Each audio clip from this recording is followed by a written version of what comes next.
We are joined now by President Biden's National Security Advisor, Jake Sullivan. He is in Newcastle, New Hampshire this morning. Jake, good morning. It's good to see you. The Hamas video release of Edan Alexander, I know the administration regards it as a cruel, propagandistic maneuver, but do you detect anything tactical at all in the timing of the release of this video, Jake?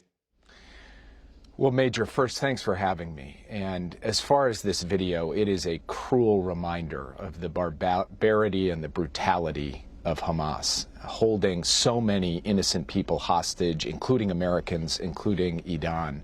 We were in touch with Edan's family yesterday. I'll be talking to the families of all of the American hostages, including Edan's family, this week. And I do think that Hamas is feeling the pressure. They're feeling the pressure because one of their main partners in crime here, Hezbollah, has now cut a ceasefire deal. And they thought that Hezbollah would be with them till the end. They're feeling the pressure, of course, because their top leader, Sinwar, has been killed. So they may be looking anew at the possibility of getting a ceasefire and hostage deal, and we are working actively with all of the key players in the region, including Israel and Turkey and Qatar and Egypt, to try to bring that about.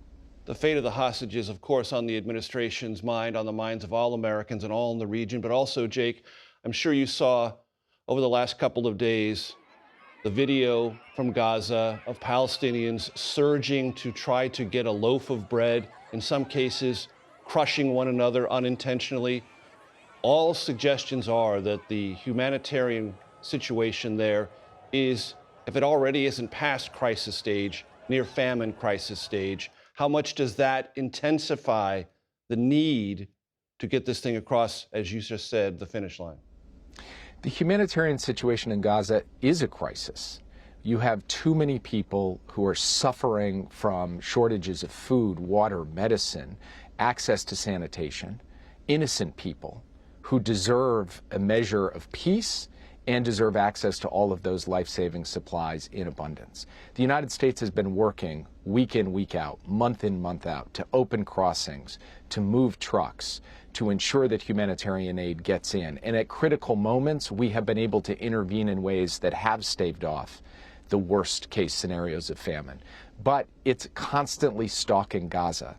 And so more needs to be done to get aid in. Now, part of the problem, as we've seen just in the last 24 hours, is not actually moving aid from outside Gaza into Gaza, but moving it around Gaza once it's inside. The UN, in fact, said it was suspending movement from certain areas of Gaza because of concerns about looting. These are all things that would be helped if there were a ceasefire in place. Jake, is the probability of a ceasefire enhanced or undercut when someone such as South Carolina Senator Lindsey Graham says President-elect Trump wants a ceasefire before inauguration deal? Does that help you or hurt you? Look, I think the key actor right now holding the decision on the ceasefire is Hamas. And the key thing motivating Hamas is not American politics or the American presidential transition. It's their determination about whether or not it makes sense for them at this point, after Hezbollah has abandoned them, after their leader has been killed, after their military formations have been degraded, to finally say yes to a ceasefire and hostage deal. That's going to be the telling thing more than anything that's said back here. But I will say this. There has been very good coordination between our team and the incoming team on all of the aspects of the crisis in the Middle East. We felt it was important that we be in touch with them to keep them up to speed on what's happening, because this handoff has got to be smooth. And they, in turn, have reciprocated by being open and transparent and working with us. This is how it should be in a transition. This is what we're going to keep driving for every day that we have left in office. Jake, I want to have a conversation with you about leverage as regards the Israeli government. I want to play for you something that Maryland Democratic Senator Chris Van Hollen said on this program a week ago. Let's listen. We've seen this pattern where President Biden makes demands of Prime Minister Netanyahu only to be ignored or slapped down entirely. And then President Biden sends more bombs and more money. That is not an effective use of leverage. Your response? First of all, I respect Senator Van Hollen. He knows these issues as well as any person in Washington, and he is passionate about them. But, of course, we have a different perspective. We have at various points over the course of this conflict made asks of the Israelis, consistent with our values and our interests. Have we gotten everything we've asked for? No. Have we seen a change in Israeli behavior? with respect to the movement of humanitarian assistance, with respect to how they conducted certain military operations, including in places like Rafah? Yes, we have. And so we do believe that we've had a constructive engagement with the Israeli government and also been able to make a difference on the ground with respect to the flow of humanitarian aid. In addition, we worked closely with the Israeli government to bring about a ceasefire in Lebanon, a ceasefire people said wasn't possible until a new administration took office. Jake, I want to turn your attention to Ukraine, where the Ukrainian President Vladimir Zelensky appeared to indicate in a recent interview that he could possibly be open to a peace settlement in which Russia retains the territory it has. Ukraine, meaning Kyiv, keeps all the rest if that is swiftly brought under the umbrella of NATO. Is that the outline or the contours of something you believe or the administration believes could be workable? Well, Major, I'm sorry to disappoint you. I can't negotiate in public on your program, and I certainly can't negotiate on behalf of President Zelensky, who really should speak for himself when it comes to the destiny of his country. The future of Ukraine should be determined at the negotiating table by decisions of the Ukrainians, not imposed from the outside by the United States or anybody else.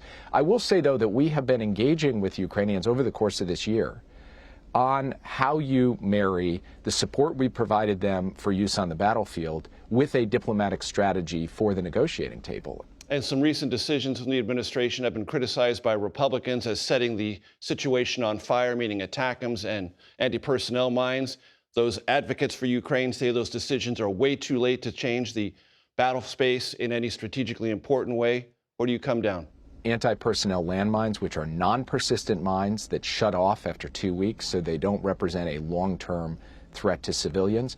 These could be helpful against the particular type of tactics that the Russian infantry is using right now in eastern Ukraine. So he's sending them. The ATACMS permission into Russian territory, that was a decision he took after Russia escalated by introducing North Korean troops into this war, a foreign army into this war. So that was a responsible, coordinated step that we took with other allies to respond to that provocation, to that escalation by Russia. The president has been clear all along. We are going to give Ukraine the tools it needs. We are also going to do what we can to put them in the best possible position on the battlefield, so they'll be in the best possible position at the negotiating table, and then that this war will ultimately end in diplomacy. National Security Advisor Jake Sullivan, thanks so much for your time.